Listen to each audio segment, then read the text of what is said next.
Hey everybody, Shoebox Legends here. Thanks for joining me for another edition of Slab and Gab here on the channel where we take a look at a graded card or two from my sports card collection and just talk about them a little bit.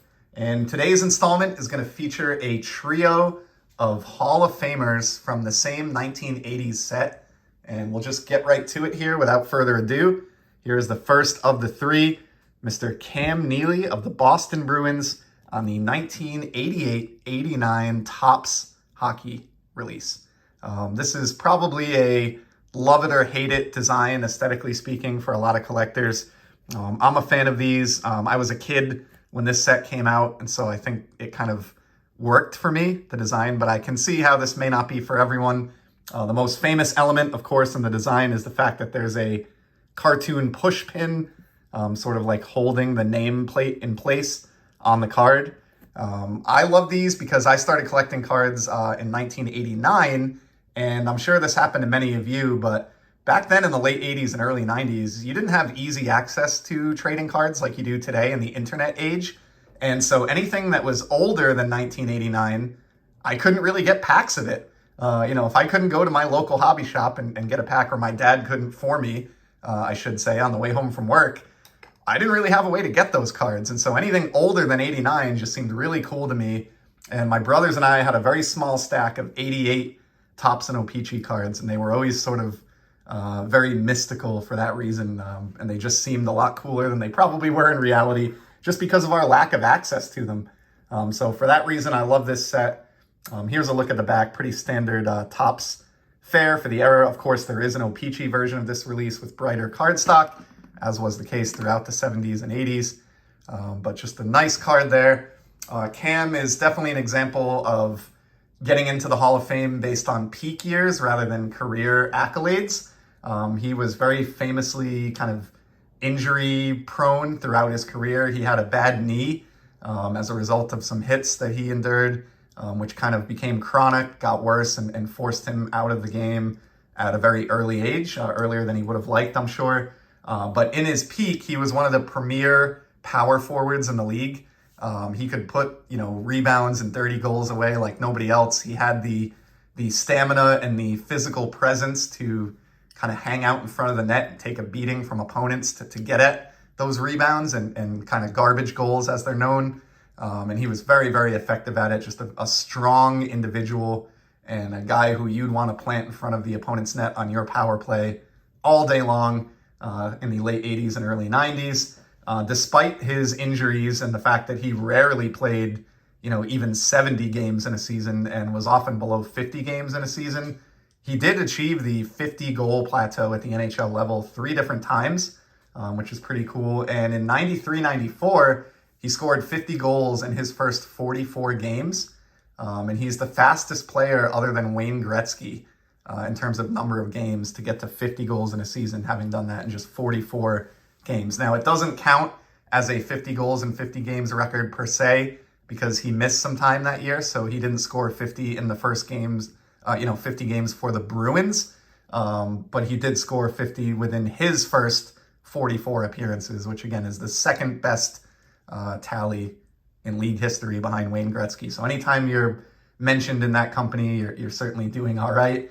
In the end, he scored less than 400 goals and less than 300 assists, which normally would not be the kind of numbers to get you enshrined in the Hall of Fame. But again, he was just so dominant for a period of years there that he gets in on kind of peak performance rather than career accolades, almost like a Sandy Koufax in the world of baseball, although he was by no means as good at hockey as Sandy Koufax was at baseball, but you get the point. He was a multiple-time All-Star, first and second team, I think, and was just a very, very successful player. His jersey is retired and hanging above the rafters at the Boston Garden. And then, of course, also famously starred in a cameo role as Seabass in the movie Dumb and Dumber from the Farrelly brothers with Jim Carrey and Jeff Daniels in the 90s. So pretty cool, cool Neely card there. I was able to bring that one home for under $20 shipped to my door, so I'm happy with that.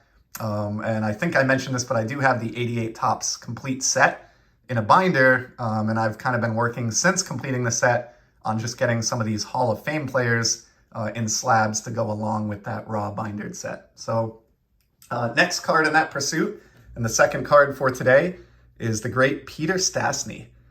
A lot to love about this one. It's a Quebec Nordiques card, first and foremost. Love those franchises of the past.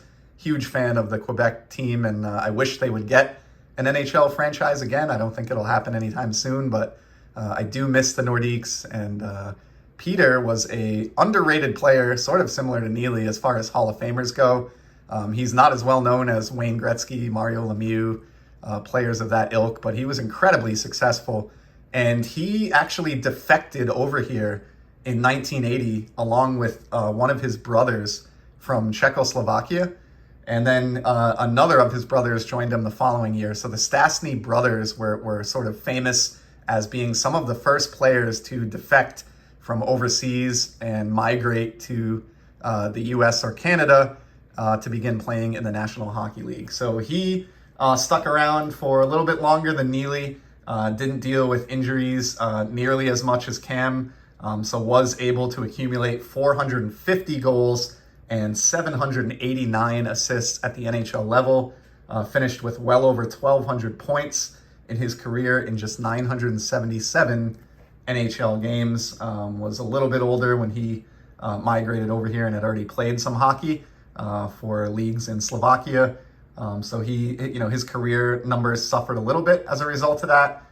He only played, as far as full seasons in the NHL, I think he was around 12 or 13 seasons. So putting up 1,200 points is pretty impressive.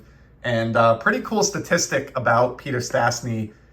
He scored the most points of any player in the decade of the 1980s other than Wayne Gretzky. So he was, overshadowed by the great one, as a lot of players were in the decade of the 1980s. But, that aside, he was the most successful point scorer in the league outside of Gretzky for an entire decade. And that is just really, really impressive. So certainly a top 5 player of the 1980s and a rightfully enshrined member of the Hockey Hall of Fame. And just a really cool card there. I was pumped to get this one. Was kind of hard to believe, but got that card for $12 with free shipping in that PSA 9 slab. So really happy to haul that one in. I actually like that this has the older flip without the hologram there, just because a lot of my other 88 Topps PSA 9 Hall of Famers are in a similar flip. So that was just an added bonus. I don't think too many people are submitting this one nowadays with $50 submission pricing from PSA. So finding an older slab is your best bet for a card like this, and was happy to get that Stastny. And then third and finally for today's video, have a Hall of Fame rookie card from the 88 Topps release, Joe Nieuwendyk. A very successful player for a few different franchises. Of course, the most famous rookie card in the 88 Topps Oro-Peachy hockey set is the Brett Hull rookie. But following that one, this Joe Nieuwendyk is definitely no snoozer either. Nieuwendyk was an incredibly successful player. He won, I think, Stanley Cups with 3 different franchises. He won with the Calgary Flames the year that this card was issued, actually. So that was cool. And then later on, won one in the late 90s with the Dallas Stars, where he was actually the MVP and Conn Smythe Trophy winner of that playoff run. And then captured a 3rd Stanley Cup, I believe, with the New Jersey Devils in the early 2000s. So very, very impressive career accolades for Joe. He did win the Calder Memorial Trophy for Rookie of the Year in 1988. And Peter Stastny, I neglected to mention, was actually a Calder Memorial Trophy Rookie of the Year winner as well in 1981. So we have a couple Rookie of the Year players among these 3 Hall of Famers. And of course, this one is extra cool, being Nieuwendyk's Nieuwendyk's rookie. He was just an offensive machine, throughout his career. He did end up with over 500 goals, over 550 goals, as a matter of fact. So premier goal scorer. He was sort of the model of consistency. So he did win, or he did score 51 goals in each of his first 2 seasons with the Flames. But after that, he never hit 50 goals again. So he would regularly put up, 30 to 45 goals and just lasted a long time scoring at that pace. And at the end of it, when he hung up the skates for the final time, he had 564 goals at the NHL level. So you combine that with a Rookie of the Year, a trio of Stanley Cups, and a Conn Smythe Award for playoff MVP, and that is the kind of resume that will definitely get you inducted into the Hall of Fame. So really happy to have that slabbed Nieuwendyk rookie. I've been making an effort recently to kind of bolster my graded rookie card collection, both on the hockey and baseball front, and to get a premier scorer and a guy who's enshrined in a PSA 9, paid $35 for that. So it was just really, really pumped. And that's the final card to end today's trio. So all in for these three cards, I think I paid less than $70 shipped to my door. So pretty happy with that, especially given the Nieuwendyk rookie being among this trio. These were just the recent additions I have towards this project. I do have some other Hall of Famers from this release that I'll try to get to in another video at some point if there's any interest in seeing more of these. There's something crazy like 22 or 25 Hall of Fame players that are in this set, which is kind of crazy for a set that had a checklist, at least for tops, that was smaller than 200 cards. So, you know, basically like 1 out of every 8 cards in the set features a Hall of Famer, which is kind of crazy. And someday I would love to have all 20-something of those in a PSA 9 slab, and today's installment gets me 3 cards closer. So that's a wrap. Appreciate you stopping by to kind of wax 80s hockey with me for a few minutes here on the channel. Hope you enjoyed these, and I will certainly be back in the very near future with some more sports card content. Until then, enjoy the hobby, stay safe, and take care.